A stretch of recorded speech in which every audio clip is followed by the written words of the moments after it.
मैं विवेक एक बार फिर से आपका अपना वीडियो में स्वागत करते हैं। अगर आने वाले दिनों में आपको उत्तर प्रदेश पुलिस या बिहार पुलिस का एग्जाम देना है तो ये वीडियो आपके लिए मोस्ट इंपोर्टेंट होने वाला है, क्योंकि यहाँ पे हम सोलर सिस्टम के कुछ ऐसे क्वेश्चन लेके आए जो एग्जाम पॉइंट ऑफ से मोस्ट एक्सपेक्टेड या ऐसे कहें कि यहाँ से हमें क्वेश्चन देखने को एग्जाम में मिल सकते हैं। तो चलिए स्टार्ट करते हैं अपने वीडियो को और देखते हैं हमारे पास क्या क्या क्वेश्चन है और हम कैसे बहुत आसानी से सॉल्व कर सकते हैं। यहाँ पे आपको पहला क्वेश्चन देखने को मिल रहा होगा जिसमें बोला जा रहा है कि सौर मंडल में कुल कितने ग्रह हैं। यहाँ पे हमारे पास ऑप्शन देखने को मिला 7, 8, 9, 10। आपको पता नहीं है कि सौर मंडल में हमें कुल कितने ग्रह देखने को मिलते हैं। मैं उम्मीद करता हूँ कि इसका आंसर आपको पता होगा। जब भी आपसे पूछे कि सौर मंडल में कुल कितने ग्रह देखने को मिलते हैं तो आप बहुत आसानी से बता देंगे कि सौर मंडल में हमें टोटल 8 ग्रह देखने को मिलते हैं। यदि आपसे पूछे कि पहले हमें कितने ग्रह देखने को मिलते थे तो आप बताएंगे कि पहले हमें 9 ग्रह देखने को मिलते थे। अब यदि आपसे पूछे कि कौन से ग्रह को ग्रहों की लिस्ट से बाहर किया गया तो आप बताएंगे कि प्लूटो को 2006 में ग्रहों की लिस्ट से बाहर किया गया। ठीक है, आइए हम बढ़ते अपने अगले क्वेश्चन पे। यहाँ पे हमारे पास अगला क्वेश्चन है जिसमें से पूछा जाए कि किस आकाशीय पिंड को पृथ्वी का पुत्र कहा जाता है। जब भी आपसे पूछा जाए कि किस आकाशीय पिंड को पृथ्वी का पुत्र कहा जाता है तो आपको बताना होगा कि हम चंद्रमा को पृथ्वी का पुत्र के रूप में जानते हैं। ठीक है, यहाँ पे क्वेश्चन नंबर सेकंड का करेक्ट आंसर ऑप्शन सी हो रहा है। जब भी आपसे पूछे कि किस आकाशीय पिंड को पृथ्वी का पुत्र कहा जाता है तो आपको बताना होगा चंद्रमा। ठीक है, आइए हम बढ़ते अपने अगले क्वेश्चन पे। यहाँ पे हमारे पास अगला क्वेश्चन है जिसमें से पूछा जा रहा है कि हेली धूमकेतु का आवर्तकाल कितना होता है। जब भी आप एग्जाम में पूछे कि हेली धूमकेतु का आवर्तकाल कितना देखने को मिलता है तो आपको बताना होगा कि हेली धूमकेतु का आवर्तकाल में 76 ईयर देखने को मिलता है। यहाँ पे क्वेश्चन में थर्ड का करेक्ट आंसर ऑप्शन डी हो रहा है। जब भी आपसे पूछे कि हेली धूमकेतु का आवर्तकाल कितना देखने को मिलता है या यदि आपसे पूछे कि हेली धूमकेतु में कितने वर्षों बाद दिखाई देता है तो आपको बताना होगा 76 ईयर। ठीक है, आइए बढ़ते हैं अगले क्वेश्चन पे। यहाँ पे हमारे पास अगला क्वेश्चन है इसमें पूछा जाए कि किसके कारण ज्वारभाटा आता है। यहाँ पे हमारे पास ऑप्शन देखने को मिला सूर्य व चंद्रमा के आकर्षण बल के कारण, सूर्य व चंद्रमा के अपकेंद्र के कारण, सूर्य व चंद्रमा के अपकेंद्र व आकर्षण बल के कारण, इनमें से कोई नहीं। आपको पता नहीं है कि किसके कारण हमें ज्वारभाटा देखने को मिलता है। मैं उम्मीद करता हूँ कि इसका आंसर आपको पता होगा। जब भी बात आएगी ज्वारभाटा की पूछा जाएगा कि ज्वारभाटा किसके कारण आता है तो आपको बताना होगा कि ज्वारभाटा आने के पीछे का रीजन को देखने को मिलता है। पहला रीजन ये देखने को मिलता है वहां पे हमें सूर्य व चंद्रमा के आकर्षण बल देखने को मिलता है। और यहाँ पे और बात करें तो आपको बताना होगा सूर्य व चंद्रमा के केंद्र व आकर्षण बल के कारण हमें ज्वारभाटा देखने को मिलता है। या ऐसे कहें कि जब आपसे पूछे कि ज्वारभाटा कब आता है तो आपको बताना होगा कि ज्वारभाटा तब आता है जब सूर्य और चंद्रमा का केंद्र आकर्षण दोनों देखने को मिलता है तो वहां पे हमें ज्वारभाटा देखने को मिलता है। यहाँ पे क्वेश्चन नंबर 4 का करेक्ट आंसर ऑप्शन सी हो रहा है। आइए हम बढ़ते हैं अगले क्वेश्चन। यहाँ पे हमारे पास अगला क्वेश्चन है जिसमें से पूछा जाए कि सूर्य के सबसे निकट स्थित ग्रह कौन सा है। जब भी आपसे एग्जाम में पूछे कि सूर्य के सबसे निकट स्थित कौन सा ग्रह देखने को मिलता है तो मैं उम्मीद करता हूँ कि ये क्वेश्चन देखते ही आप बताएंगे कि सूर्य के सबसे निकट स्थित ग्रह में बुध देखने को मिलता है। यदि आपसे यहीं पे क्वेश्चन बता दे और पूछे कि सूर्य से सबसे दूर स्थित ग्रह में कौन सा देखने को मिलता है तो आपको बताना होगा वरुण। क्या क्या क्वेश्चन बनेगा। यदि आपसे पूछे एग्जाम में कि सूर्य के सबसे निकट स्थित कौन सा ग्रह देखने को मिलता है तो आपको बताना होगा बुध को। यदि आपसे पूछे कि सूर्य के सबसे दूर स्थित ग्रह कौन हमें देखने को मिलता है तो आपको बताना वरुण। ठीक है, यहाँ पे क्वेश्चन नंबर 5 का करेक्ट आंसर ऑप्शन बी हो रहा है। जब भी आपसे एग्जाम में पूछे कि सूर्य के सबसे निकट स्थित कौन सा ग्रह है तो आपको बताना होगा बुध। यदि आप पूछे कि सूर्य के सबसे दूर स्थित ग्रह कौन है आपको बताना होगा वरुण। ठीक है, आइए बढ़ते हैं अगले क्वेश्चन। यहाँ पे हमारे पास अगला क्वेश्चन है जिसमें से पूछा जा रहा है कि उत्तरी गोलार्ध में सबसे बड़ा दिन कब होता है। यहाँ पे हमारे पास ऑप्शन देखने को मिला 21 मार्च और 23 सितंबर, 21 जून को, 21 या 22 दिसंबर को, इनमें से कोई नहीं। आपको बताना ये है कि उत्तरी गोलार्ध में सबसे बड़ा दिन हमें किस दिन को देखने को मिलता है। आपको पता है, आपको पता है तो अच्छी बात है ना, तो हम आपको बता देते हैं। जब भी बात आएगी उत्तरी गोलार्ध की और पूछा जाएगा कि उत्तरी गोलार्ध में सबसे बड़ा दिन किस डेट को देखने को मिलता है तो आपको बताना होगा कि उत्तरी गोलार्ध में सबसे बड़ा दिन हमें 21 जून को देखने को मिलता है।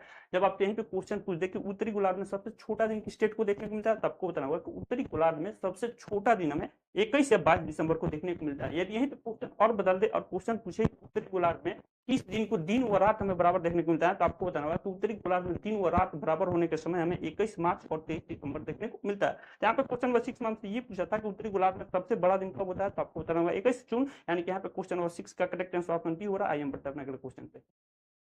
यहाँ पे हमारे पास अगला क्वेश्चन है जिसमें पूछा जाए कि रात दिन की स्थिति को बराबर होते हैं। मैं अभी इसका आंसर आपको बताया। जब भी आपसे पूछे कि उत्तरी गोलार्ध में किस स्थिति दिन व रात बराबर होते हैं तो आपको बताना होगा 21 मार्च और 23 सितंबर को दिन व रात में बराबर देखने को मिलते हैं। यदि आपसे पूछे कि उत्तरी गोलार्ध में किस स्थिति को दिन व रात बराबर होते हैं तो आपको बताना होगा 21 मार्च और 23 सितंबर। ठीक है, यहाँ पे क्वेश्चन नंबर 7 का करेक्ट आंसर ऑप्शन डी हो रहा है। आइए हम बढ़ते हैं अपने अगले क्वेश्चन पे। यहाँ पे हमारे पास अगला क्वेश्चन है जिसमें से पूछा जा रहा है कि सूर्य के चारों ओर घूमने वाले पिंड को क्या कहते हैं। जब भी आपसे एग्जाम में पूछे कि सूर्य के चारों ओर घूमने वाले पिंड को हम क्या कहते हैं तो आपको बताना होगा ग्रह। यदि यहीं पे क्वेश्चन बदल दे और पूछे कि ग्रह के चारों ओर घूमने वाले पिंड को हम क्या कहते हैं तो आपको बताना होगा उपग्रह। क्या क्वेश्चन बनेगा। यदि आपसे पूछे कि सूर्य के चारों ओर घूमने वाले पिंड को क्या कहते हैं तो आपको बताना होगा ग्रह। यदि आपसे पूछे कि ग्रह के चारों ओर घूमने वाले पिंड को क्या कहते हैं तो आपको बताना होगा उपग्रह। ठीक है, यहाँ पे क्वेश्चन नंबर 8 में हमसे ये पूछा था कि सूर्य के चारों ओर घूमने वाले पिंड को क्या कहते हैं तो आपको बताना होगा ग्रह। यहाँ पे क्वेश्चन नंबर 8 का क्या करेक्ट आंसर हो जाएगा तो यहाँ पे क्वेश्चन नंबर 8 का करेक्ट आंसर ऑप्शन डी होगा। आइए बढ़ते हैं क्वेश्चन पे।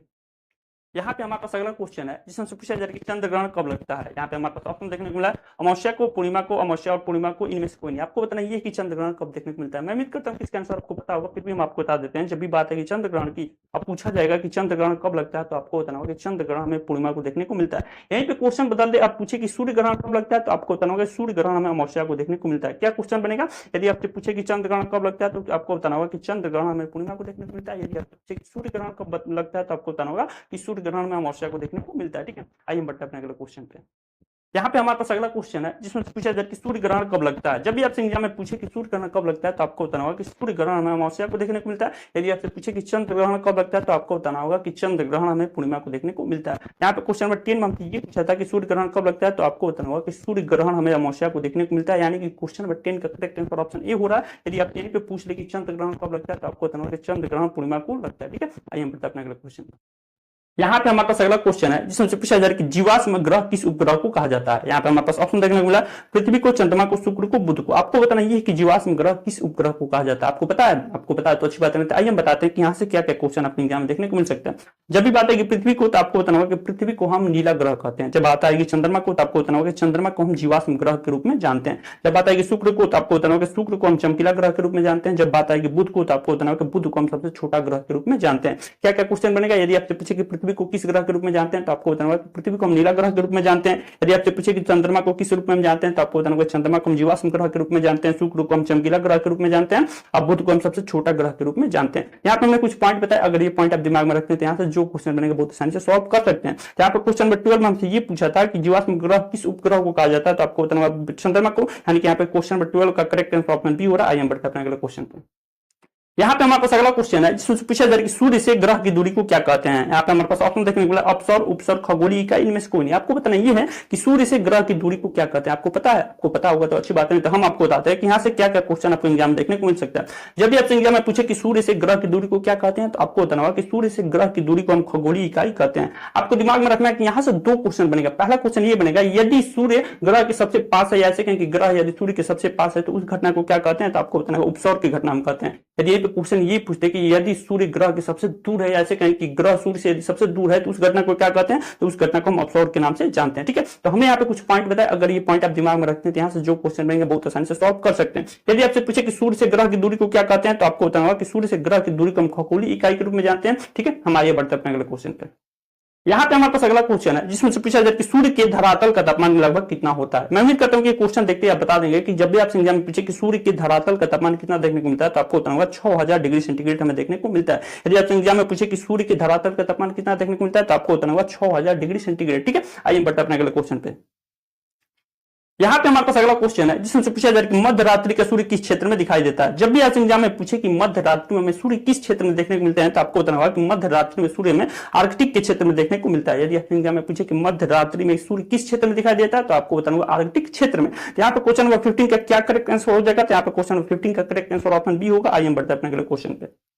यहाँ पे हमारे पास अगला क्वेश्चन है जिसमें से पूछा जा रहा है कि सूर्य के रासायनिक संगठन में हाइड्रोजन कितना प्रतिशत होता है। आपसे एग्जाम में यदि पूछ ले कि सूर्य के रासायनिक संगठन में हाइड्रोजन का कितना प्रतिशत देखने को मिलता है, तो आपको बताना होगा 71%। क्या क्वेश्चन बनेगा, यदि आपसे पूछे कि सूर्य के रासायनिक संगठन में हमें हाइड्रोजन कितना प्रतिशत देखने को मिलता है, तो आपको बताना होगा 71%। आइए बढ़ते हैं अपने अगले क्वेश्चन पे। यहाँ पे हमारे पास अगला क्वेश्चन है जिसमें पूछा जाए कि पृथ्वी की बहन किस ग्रह को कहा जाता है। यहाँ पे हमारे पास ऑप्शन देखने को मिला, बुध, शुक्र, शनि, मंगल। आपको बताना ये है कि पृथ्वी की बहन किस ग्रह को कहा जाता है। इसका आंसर आपको पता है तो अच्छी बात है। तो हम आपको बताते हैं कि यहाँ से क्या क्या क्वेश्चन आपको एग्जाम में देखने को मिल सकता है। जब भी आपसे एग्जाम में पूछे कि पृथ्वी की बहन किस ग्रह को कहा जाता है, तो आपको बताना होगा कि पृथ्वी की बहन हम शुक्र को कहते हैं। आपको दिमाग में रखना है कि शुक्र से हमें 2-3 क्वेश्चन एग्जाम में देखने को मिलेगा। पहला क्वेश्चन तो यही बनेगा कि पृथ्वी की बहन किस ग्रह को कहते हैं, तो आपको बताना होगा शुक्र को। यदि आपसे पूछे कि चमकीला ग्रह किसको कहते हैं, तो आपको बताना होगा शुक्र को। यदि आपसे पूछे कि शाम का तारा और सुबह का तारा किस ग्रह को कहते हैं, तो आपको बताना होगा शुक्र को। यदि आपसे पूछे कि सबसे धीमी गति से चक्कर लगाने वाला ग्रह कौन है, तो आपको बताना होगा शुक्र को। क्या क्या क्वेश्चन बनेगा, यदि आपसे एग्जाम में पूछे कि पृथ्वी की बहन किस ग्रह को कहते हैं, तो आपको बताना होगा शुक्र को। यदि आपसे पूछे कि सुबह का तारा शाम को तारा किस ग्रह को कहते हैं, तो आपको बताना होगा शुक्र को। यदि आपसे पूछ लीजिए कि सबसे धीमी गति से सूर्य का चक्कर लगाने वाला ग्रह कौन है, तो आपको बताना होगा शुक्र को। ठीक है, आइए हम बढ़ते हैं अपने अगले क्वेश्चन पे। यहाँ पे हमारे पास अगला क्वेश्चन है जिसमें पूछा जा रहा है कि किस ग्रह पे जीव रहते हैं। जब भी आपसे एग्जाम में पूछे कि किस ग्रह पे जीव रहते हैं, तो आपको बताना होगा पृथ्वी ग्रह पे जीव हमें देखने को मिलते हैं। यहाँ पे क्वेश्चन नंबर 18 का करेक्ट आंसर ऑप्शन डी हो रहा है। आइए हम बढ़ते हैं अपने अगले क्वेश्चन पे। यहाँ पे हमारे पास अगला क्वेश्चन है जिसमें पूछा जा रहा है कि पृथ्वी का उपग्रह कौन है। यहाँ पे हमारे पास ऑप्शन देखने को मिला फोबोस, डेमोस, गैनीमीड, चंद्रमा। आपको बताना ये है कि पृथ्वी का उपग्रह में कौन देखने को मिलता है। मैं उम्मीद करता हूँ कि इसका आंसर आपको पता होगा, फिर भी हम आपको बताते हैं कि यहाँ से क्या क्या क्वेश्चन आपको एग्जाम में देखने को मिल सकता है।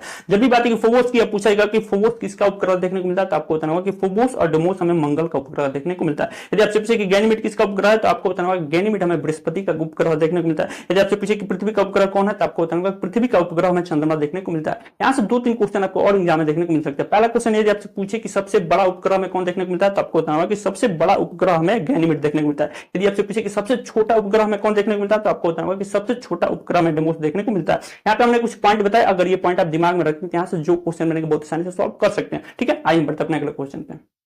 यहाँ पे हमारे पास अगला क्वेश्चन है जिसमें पूछा जा रहा है कि कौन से ग्रह सूर्य के चारों ओर दक्षिणावर्त घूमते हैं। जब भी आपसे एग्जाम में पूछे कि कौन से ग्रह सूर्य के चारों ओर दक्षिणावर्त घूमते हैं, तो आपको बताना होगा शुक्र व अरुण हमें ऐसे 2 ग्रह देखने को मिलते हैं जो सूर्य के चारों ओर दक्षिणावर्त घूमते हैं। ठीक है, यदि आपसे एग्जाम में पूछे कि कौन से ग्रह सूर्य के चारों ओर दक्षिणावर्त घूमते हैं, तो आपको बताना होगा शुक्र और अरुण। ठीक है, आइए बढ़ते अपने अगले क्वेश्चन।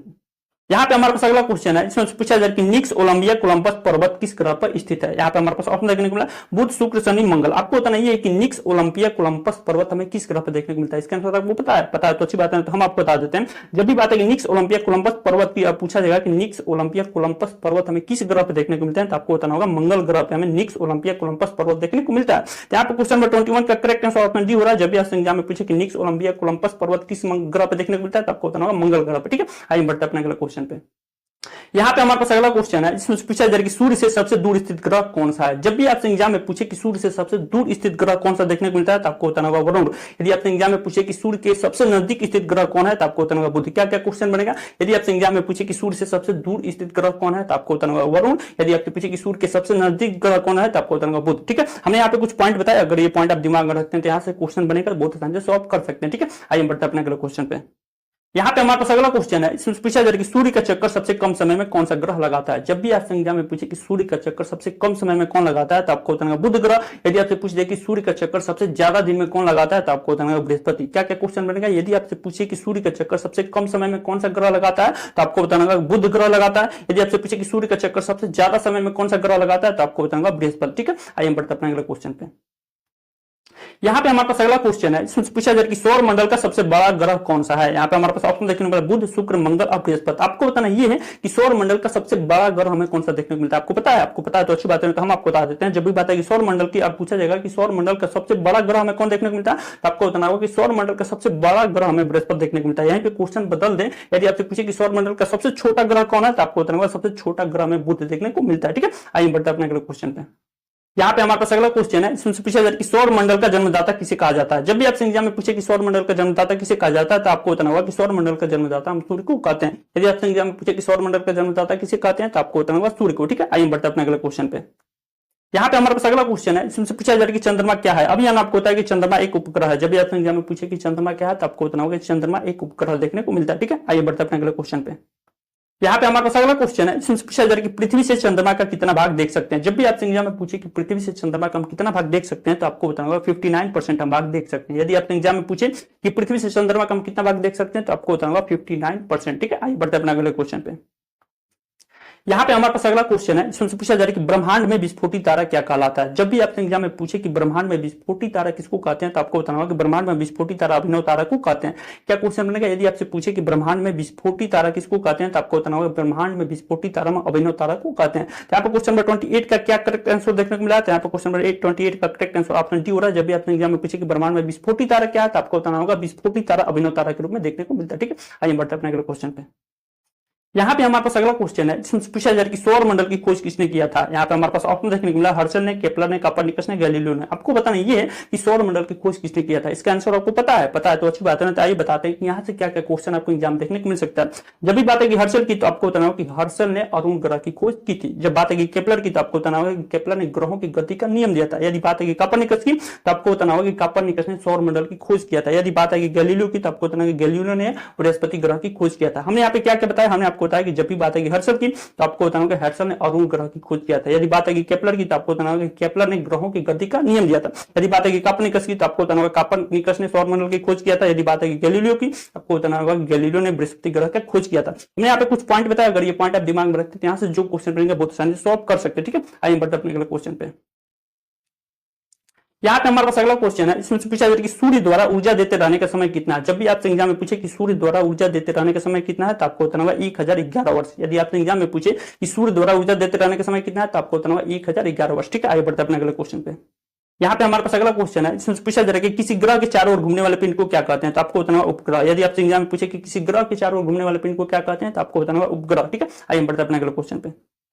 यहाँ पे हमारे पास अगला क्वेश्चन है, इसमें पूछा जा रहा है कि सूर्य का एक चक्कर लगाने में बुध ग्रह कितना समय लेता है। जब भी आपसे एग्जाम में पूछे कि सूर्य का एक चक्कर लगाने में बुध ग्रह कितना समय लेता है, तो आपको बताना होगा 88 दिन। ठीक है, आइए बढ़ते हैं अपने अगले क्वेश्चन पे। यहाँ पे हमारे पास अगला क्वेश्चन है, इसमें पूछा जा रहा है कि प्लूटो ग्रह की मान्यता कब समाप्त की गई। जब भी बात है कि प्लूटो ग्रह की, अब पूछा जाएगा कि प्लूटो ग्रह की मान्यता कब समाप्त की गई, तो आपको बताऊंगा 24 अगस्त 2006 को प्लूटो ग्रह की मान्यता समाप्त की गई। ठीक है, आइए बढ़ते अपने अगले क्वेश्चन पे।